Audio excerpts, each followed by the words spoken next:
not a OKR-driven company. Instead, we have a founder who sets a green path for where the company ought to go. All of HR and talent at Shopify is in low distraction mode, and don't interrupt the people that are working on Shopify, the product, unless you absolutely have to. Find people that actually give a shit and put that concept or that drive of giving a shit into everything they do, then the outcomes are just going to be phenomenal. What we've done is built this super cool rewards wallet that allows them to select how much equity versus cash they want to do. This person got an amazing far exceeds rating, and it's just beautiful to know. I've got such a soft spot for high agency people. We see almost 2/3 of our engineers using Cursor every single day. Okay, welcome everyone. My guest today is Sam, VP of Talent at Shopify. Really excited to talk to Sam about creating possibly the most radical career system in tech that includes elevating individual crafters to the same level as managers, making AI usage mandatory, and building a distraction-free talent operating system. So welcome, Sam. Thanks for having me, Peter. Super excited to be here. All right. So let's get right into it, man. Like how is Shopify kicking down the traditional career ladder? Yeah, sure. I mean, Shopify was built with a commitment to craft. That's at the core of everything Shopify does. One of the amazing things about Shopify is it was founded by Tobi with a real dedication or philosophy that craftsmanship is at the core of every great product. It's the load-bearing property of every great product. And as a result, it's also necessary for building a world-class company. That craftsmanship is the core thing. And so what we have endeavored to do is really kick down the traditional corporate ladder and give crafters the ability to be just as important or more important than managers. Or said in a totally different way, companies hire people for the skills that they have developed over their careers and their own life journey. And then quite often they put them to work, they start to reward them. But in order to get the most important rewards, they quite often have to go up that corporate ladder, probably move into some adjacent career path and become a manager to get either the recognition or the responsibilities or the rewards that they're looking for. When what we want to do is allow those crafters to cook, allow that commitment to craft to shine through everything we do. And so what we're doing is trying to build as much of a low distraction, as much low distraction but meaningful careers, and give those crafters as much responsibility as possible, with as little process as absolutely possible. So that's what we're trying to do by kicking down that traditional corporate ladder, is put craftsmanship right back to the heart and at the forefront of everything Shopify does. I love that. I think people who give a shit about the craft and quality of the product, they don't want to spend all their time thinking about career ladders and promotions and all this other stuff. They just want to make the product better, Exactly. And I think you call this system the mastery system, right? So maybe you can give us a demo of what this looks like. Yeah, sure. I mean, just to sort of repeat that, like, craft is at the core of everything we do. And so while everybody's career journey is different, we're trying to attract the best crafters in the world, and that's people who have honed their skills in other careers, but it's also brand new people to the journey of being an engineer, a developer, or product manager. And so we get people in who are quite late in their careers, or through, say, our apprentice product manager program. And then once you are at Shopify, everybody is part of our what we call a mastery system. And so why don't I just show you what that looks like? There's a C6 software engineer. This is a crafter who, Andrew doesn't quite work here yet, but he will. Everybody at Shopify has a mastery number. The goal here is that this is to approximate the progress in the craft of their job. So that should be a combination of the impact they've made to the company and to the mission and to our merchants, and the skills that they've developed along the way. And so what what you're seeing here is that all promotions are based on this mastery system, and there is a combination of net impact and calibrations, but it all comes back to the craft, of, in this person's case, of a crafter at a level 7 software engineer, and everything in this system is all of the unlocks of rewards, of titles, of new responsibility are based on that mastery system. I love the Pokemon card, the gaming motifs. Is that by the design? Exactly. Like we're a remote first company, and I think what that means is, a career journey can both be very personal and very serious, and contributing to the mission is really important. But at the same time, it can be delightful and also feel a little bit more like a video game. And we try to build a lot of our tools to also be delightful, right? This person got an amazing, far exceeds rating, and it's just beautiful treatment. How do you there's like a graph there, but like how do you define what craft is? I mean, for like a software engineer or like a PM. Yeah, totally. Yeah. What we're trying to do at Shopify is know what excellence looks like in every role. And so we start from first principles. For a developer, what are the things that an individual developer, what skill set do they need to have in order to contribute to the mission and deliver for our merchants? And so you can elucidate those things, you can lay those things out, and then start to evaluate people on it. But every single journey, every single individual is different, and that's why mastery is designed to approximate the cumulative sum of that person's impact and craft skills. And so while there is a mastery number and everybody has one, that individual journey is totally different and evaluated based on the things that are that we would be able to point to and say, this is what excellence looks like in that job or in that role. Okay, like depending on the function and the product and everything else, right? Just like a bunch of context. Exactly. So each of our roles have a list of sort of scope requirements that lay out what excellence looks like, and people can see those, can compare against other roles, be able to see what those scope requirements are in other levels and all that sort of thing, and be able to sort of strive for those things. And do you mind if we do like a little bit of a deep dive on like product managers? Because yeah, sure. I mean, what I think is most interesting is the entire system together, but we can go deeper on that specific discipline or craft. Yeah. So like, I find that like it all comes down to incentives, right? And like I worked at like a lot of different companies, and a lot of times PMs are evaluated based on like for example, like you get a lot of peer feedback, like did the stakeholders feel good about you, or like did you push some number this quarter, which might not be tied to craft, right?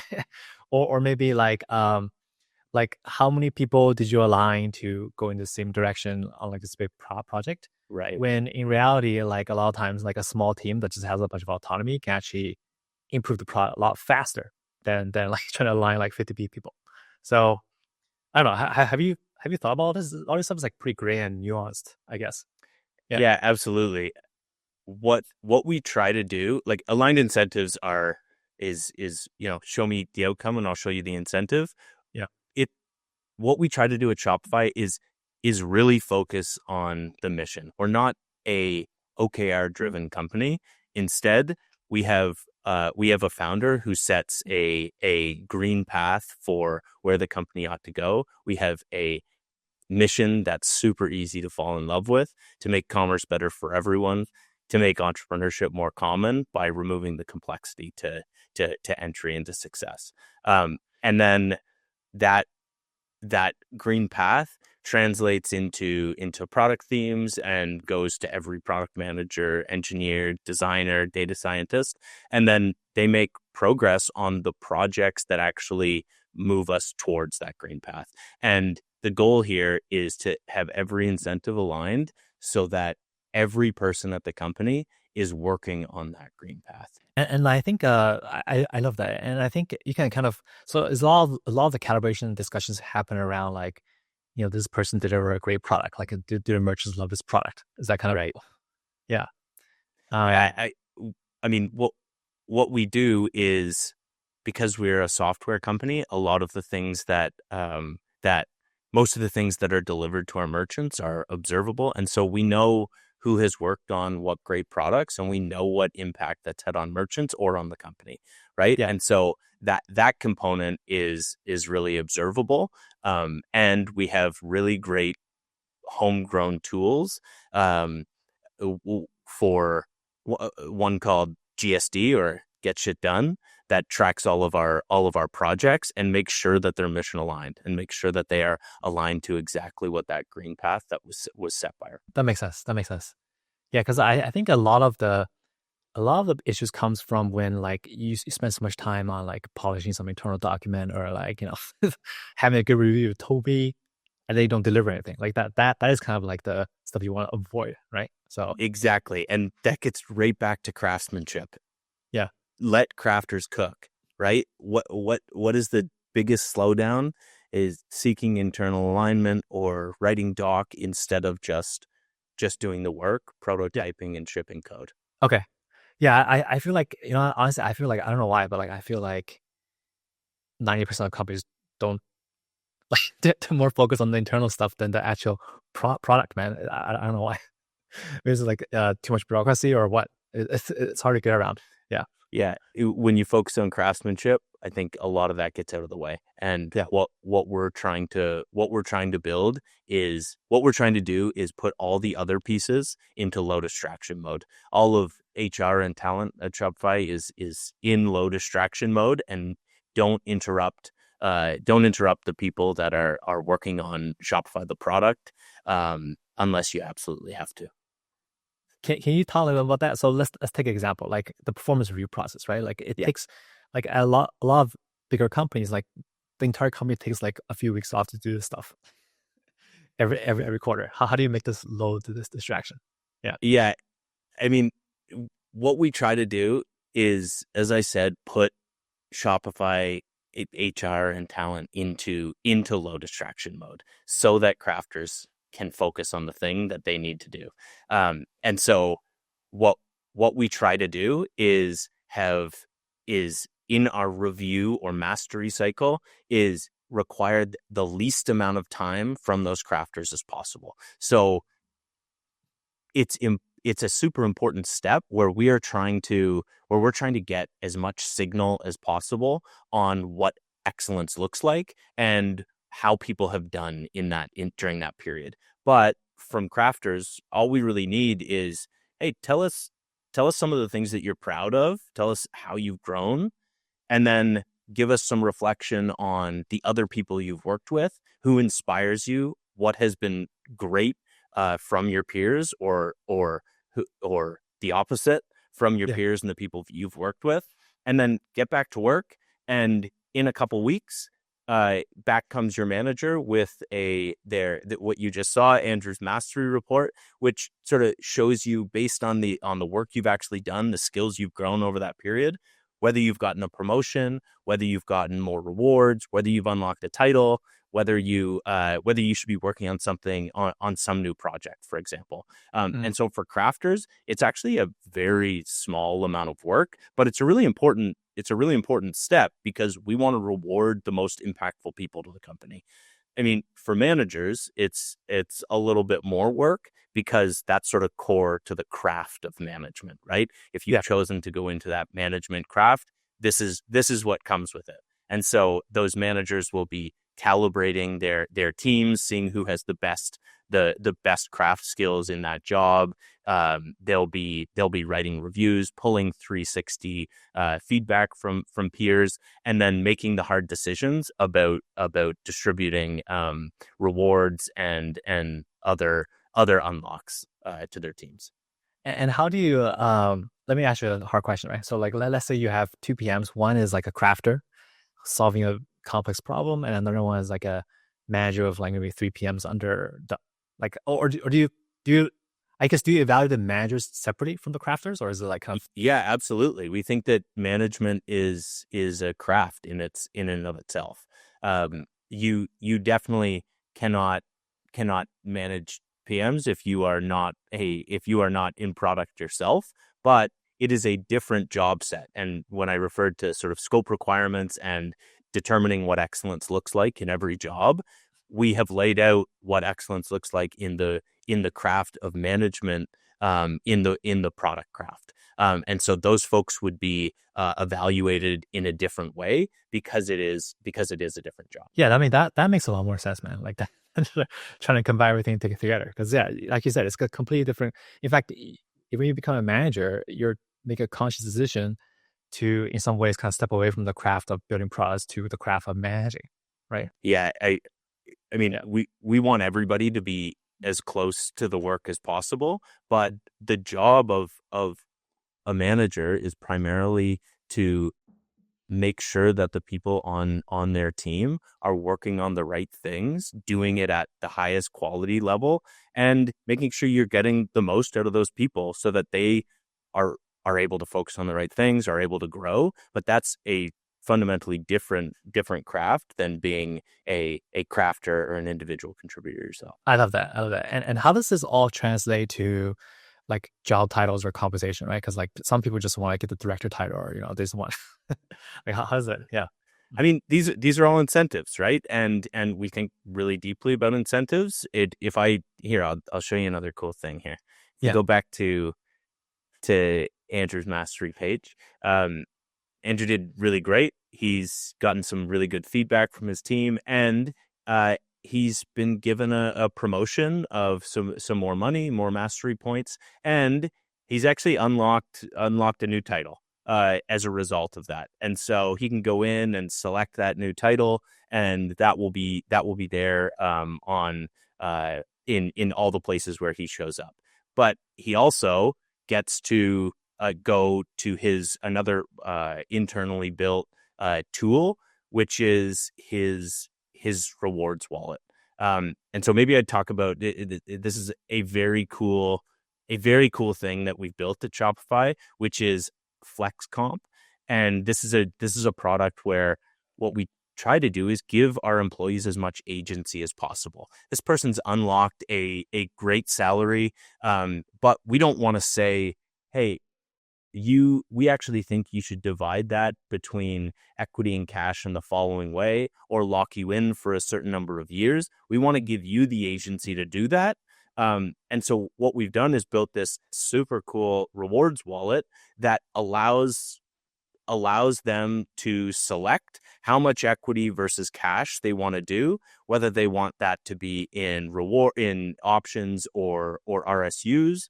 And then if they want to take that out every quarter, or actually maybe they want to build their own boxcar grant in the same way that we reward our executive levels. And we give them a bonus for putting it in Shop Cash, which is an incredible program. If you're not on Shop yet, Peter, you got to get on there, where they can take more Shop Cash. We'll give them a bonus, and they can be buying from great independent Shopify merchants when they need that stroller or whatever the thing is.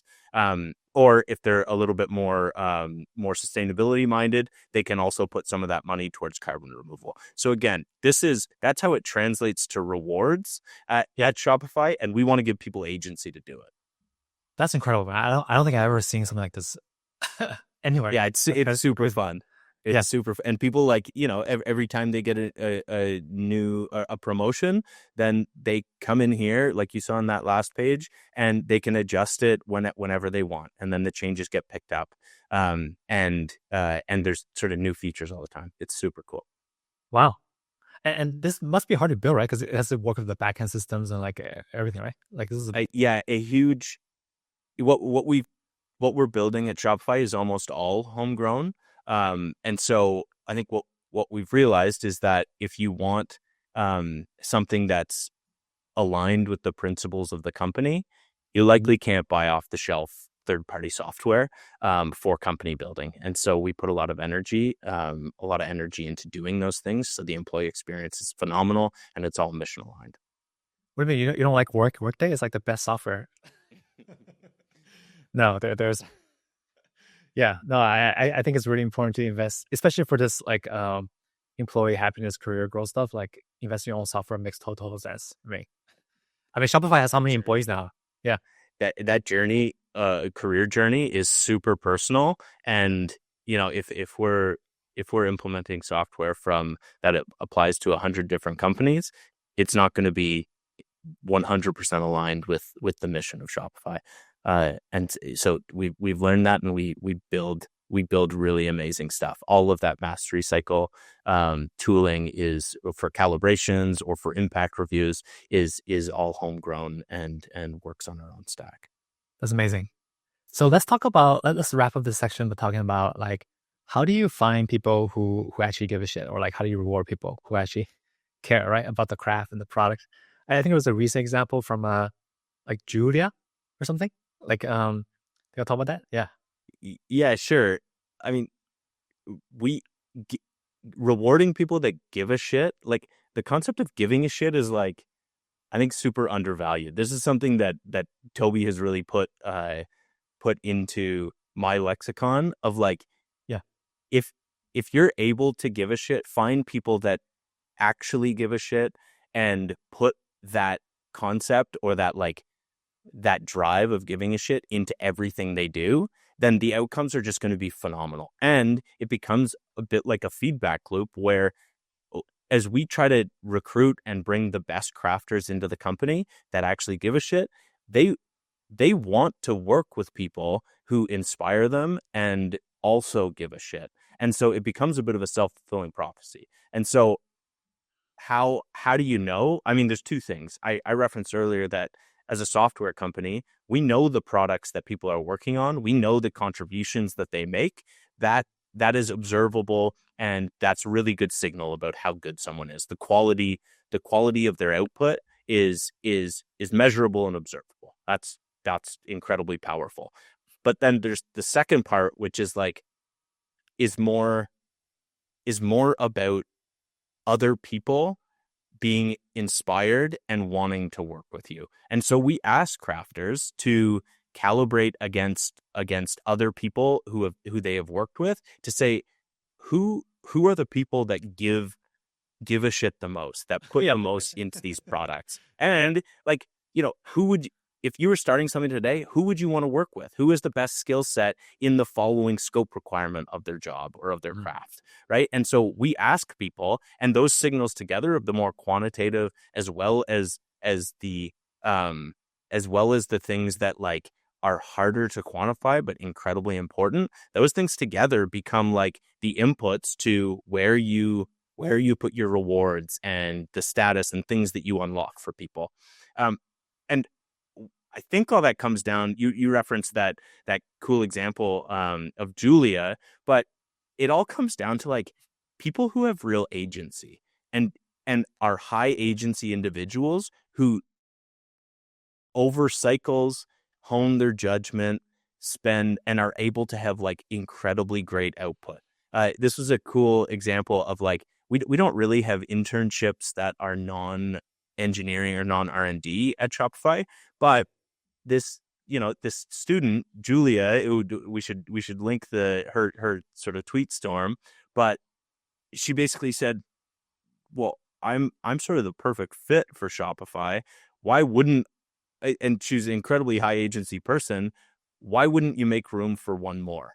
And of course, within 20 hours, we had interviewed, assessed, and hired her because that she gave a shit. She really gave a shit about everything she was doing, about her journey. And we think she's going to be able to turn that into a love for the mission and real value for our merchant. Yeah, she made a marketing video, right, talking about how she'll add value to Shopify. And yeah, exactly. And I think I got this. I think you sent me this internal Slack thread of Tobi. I think he was actually on vacation, and he shared this. I got a message, and our head of marketing as well, saying, "Hey, this is a pretty cool this is a pretty cool application. And, basically Toby saying, I've got such a soft spot for high agency people. Yeah. And we were like, yeah, we can make room for one more here for sure. And really quickly stepped into gear. And, that inspires other people in the company, and it creates, more opportunity for people to actually step up. So Julie is joining soon. I can't wait. Dude, for some reason it keeps happening to Shopify, man. Like on Twitter, like I always see like these people paying Toby, or like I think it's because Shopify is building for all entrepreneurs. It just keeps happening on Shopify versus other. Yeah. Yeah, exactly. The whole goal is to like reduce the complexity for people to, choose entrepreneurship as a path.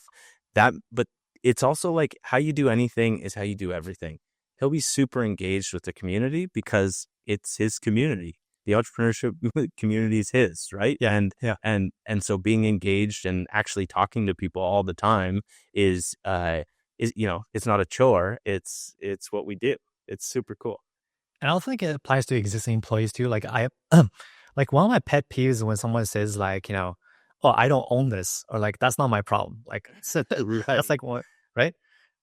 Right. Well, I mean, one of our values at Shopify is act like an owner. It doesn't matter what your role is. You got to act like an owner. You're part of the company. You've got, you maybe in your wallet you chose equity. You're an owner in this company. You've got to act like it. Yeah, and it probably leads to a bunch of like candid conversations about company priorities and stuff. Right? It's like people are more authentic. Yeah, totally. Yeah, totally. People are definitely themselves at this company. Okay, great. All right, well, let's talk about we talked about AI a lot with other leaders recently, and Toby released the memos saying like AI usage is baseline expectation at Shopify, right? And I think that's a great memo from the CEO. But like, how do you actually put that into practice? How do you actually make sure people use this stuff? Yeah, I mean, I won't speak for Toby. I think that memo caught fire because it speaks for itself. It's pretty phenomenal. But I will say how it's sort of inspiring me and my team for sure. What it really did is shift the responsibility from onto every individual to get better, to grow and to get better, right? And setting the baseline expectation that sort of AI fluency or reflexively reaching for AI is sort of that baseline expectation is basically what it did. I mean, we're super fortunate to have a founder who is a first mover on everything and always tinkering with the latest tools. And so he's been building in the open and sort of tinkering in the open, trying to inspire the whole company, and it's been working. But we're a couple years into this sort of AI revolution, and it's time to start holding everybody to the responsibility of getting better and growing and starting to reach for these tools. One of my favorite parts about the memo is actually the reflexive language, because you can build reflexes. You can build that muscle memory just by using and by tinkering. And so I think what we've seen at the company is like, who's benefiting the most from this memo? It's Shopify itself, because everybody has shifted to start taking that responsibility themselves, instead of that just being sort of a build in the open and inspiration approach. It's now on all of us to get better every day and start using these tools. And have you I can tell from experience, like there's a few barriers, right? Like one barrier is like a lot of the tools are not approved internally. That's one barrier. Another barrier is like people just don't know how to use this stuff. So like, do you have like internal education programs, or like try to unlock a bunch of these tools? Like how do you? Yeah, I mean, the barrier to access for AI tools at Shopify is zero, because we've built those directly in to our development environments, and not even just for engineers, but for everyone at the company. I mean, some examples here is that we have our own sort of chat surface that we've wrapped every model that's available. You can be playing with those, and Cursor and Copilot and Claude are just like natively embedded here. And so what we see is just like people start building that into their flow.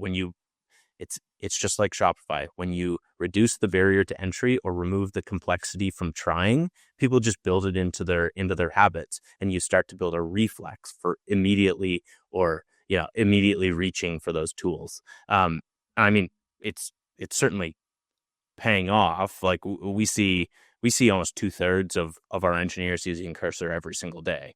And so when it's natively built in, and there's a responsibility that it's on you as an individual to grow and start using these, like you just see explosive use. And do you also have like training or education, or like you just like Slack channel people are sharing tips? Yeah.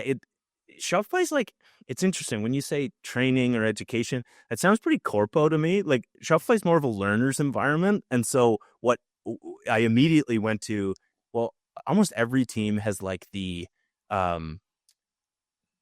sort of demo or let me build in the open type of channel for AI. So one of the teams that I work with is our recruiting team, and we've got recruiting AI, right, where people are just sharing everything that they did in that day, or trying to share the latest tools as they're tinkering with it. That happens across the board, and so it's much more of a like build in the open, try things out, and share. Do things, tell people, as opposed to, hey, here's your mandatory, professional development 2 hours over lunch, and make sure you check that box. And so there's that. Like people are really spending the time to share what they're doing in open public, Slack channels and that sort of thing. But they're also like, there's also sort of, it's less like, here's a great example. We have like a library of prompts. We have an internal wiki that we use, and we've got this library of great prompts to use, or agents that folks have built that help with, a specific task, or help with, make sure you are speaking in a specific tone. And so all of these things are shared. Like nobody's building in secret or in hiding here. All of that stuff is shared. So the collective memory or the collective knowledge of this company, when it's a learner's company as well, is just like rises all boats. Yeah, that makes sense. And like the fact of the matter is, like once you use this stuff, well, like it helps you do your job. Like, so why would you not use it? Exactly. Yeah. That's exactly right. Okay. Let's talk about the low distraction internal work OS that you're building, right? So you showed me the performance management stuff, but like how else are you guys eliminating distraction? Yeah. I mean, what we're trying to do at Shopify is have the lowest distraction, most meaningful careers possible, where we give crafters the ability to focus or to cook, focus on what we hired them to do, which is get better at their craft, make an impact on the mission and our merchants. And so anything that's in the way of that, we try to get it out of the way. And so one way that HR is doing that is really is this sort of concept of patch notes, or really well-timed releases of changes or improvements to the gameplay that is having a career at Shopify. And so that means as little as possible. Like, as I said, HR kind of sucks. Like, get out of the way. Just absolutely allow crafters to do the work, and only distract when absolutely necessary. But then taking a step higher, we've also built this. We've also built an operating system for the company that allows us to remove more distraction from sort of, strategic planning or talent planning and all these things that really slow a company down. You referenced bureaucracy earlier. What we do is sort of encode a foundational set of rules or principles around what it means to be the world's best commerce software company. And, that's principles about Shopify's mission, about the size, the shape, what it actually means to be a crafter's company, and making sure that all of the work that the company does is aligned with that mission and with Tobi's vision of how the company should run. and then that OS is basically implemented much more in a way, or sort of how in engineering thinking as opposed to HR or operations, right? That means that you can model the company, you have version controlled, it's version controlled, it's testable, and reduces the need for the sort of political planning processes and change management required. So all of that together with our operating system as well as sort of the mastery system that I just talked to you about, ideally allows people to do for as much of their creative time in a day, allows them to focus on building for our merchants. So like let's take some examples, right? Like strategic planning, like takes up a lot of time. Writing strategy documents, reviewing with like different levels of management. Yeah, you have a system to streamline that? Or yeah, what we do is start with the mission. From there, there's a set of themes that our founder Tobi works on with his top product and engineering and R&D folks, and that gets set, goes into our internal wiki, and and then we have built our own, as I said, sort of GSD or get shit done system, where every new project needs to be attached to those themes. You need to be able to show how what you're working on is ladders up to the themes and the mission of the company. And so that's how it all starts from there, as opposed to starting from the position of I need the following number of dollars or the following number of people in order to do something. Instead, it always starts from the mission and the themes and where the product needs to go. And then the rest sort of happens as a result. When you make the most important thing, the rest happens, and our OS and sort of low distraction mode HR helps make that happen with as little change management as possible. So basically, like Tobi sets the themes, and then there's a bottoms up approach to match the themes, and then you kind of meet in the middle somewhere. That's kind of yeah, that's right. And because there's only so many things you can focus on, we only focus on the things that are attached to that mission and those themes. Makes sense. Okay, so just to wrap up this conversation, Shopify is like an 8,000 plus person company, right? That's a big company. It's trying to be a crafter's paradise, which I think is amazing. It's like usually like a larger a company gets, the crappier it gets to work. So like, but like based on discussion, like what's your best 3 pieces of advice for like teams or companies to kind of stay focused on the craft and build this culture? Yeah. I talked about it a little earlier, but mission. Shopify has the easiest mission to fall in love with. And what I find is the longer people are at the company, the more in love with that mission and more dedicated to it they are. We're trying to make commerce better for everyone and make entrepreneurship more common. That is so important to the world. And it means that everyone at the company gets to focus on that instead of other things. So one is mission focus, and everything that I talked about today is aimed at making sure as much of our time and as much of our energy is focused on the mission as possible and not the other bullshit. Okay. What's another one? I think going back to the corporate ladder, what we've done is reject the traditional or the orthodox corporate ladder, saying you have to go into some adjacency in order to get the status, the responsibility, the rewards of a manager. Instead, we've gone with the unobvious but absolutely correct thing, which is to say craftsmanship matters, and that we will prioritize being a crafter's company. Other people, the best want to work with the best. That means you need at your core craftsmanship and to reward those crafters so that other great crafters want to come and work with them. The last one is about distractions. We talked about this a bit, but get out of people's way so that they can focus on what's most important, which is building and shipping code for our merchants. Get everything else out of the way as much as possible. so that there's only so many hours in a day. You want people to be able to be focused on that mission and on shipping for merchants. Maybe a bonus is find people that give a shit. That's the last. The people who give a shit will probably DM Tobi on Shopify. That's the way to do it. Yeah, exactly. Maybe it's like a result of those other things. Yeah, they will find us because the product is magical, the environment is awesome, the mission is super important. I love it, Sam. I love I never worked at Shopify, but I love how the values and how opinionated everyone is about some of this stuff, which I totally agree with. And hopefully you can change the culture for the rest of tech too. It's what we're trying to do. And Peter, it only takes, potentially 20 hours. So if you want to join, we're here. Yeah, maybe I can have another side job. Yeah, exactly. Yeah, no. But great. thank you so much. Peter. Yeah. Okay, cool.